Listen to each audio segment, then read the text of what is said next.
நம்ம Ashwin sweets and snacks export பண்றதுக்கு 7373041434 மற்றும் www.ashwinsweets.com கான்டாக்ட் பண்ணுங்க.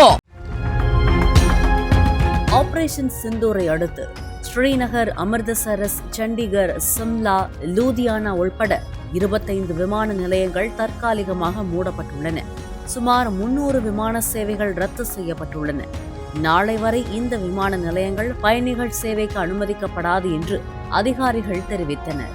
ஏர் இந்தியா, இண்டிகோ உள்ளிட்ட விமான சேவை நிறுவனங்கள் பயணிகளுக்கு முழு கட்டணத்தை திருப்பித் தர முன்வந்துள்ளன. தேவையானால் விமான டிக்கெட்டுகளை மாற்று தேதிகளில் வழங்க தயார் என்றும் தெரிவிக்கப்பட்டுள்ளது. நம்ம Ashwin sweets and snacks export பண்றதுக்கு 7373041434 மற்றும் www.ashwinsweets.com கான்டாக்ட் பண்ணுங்க.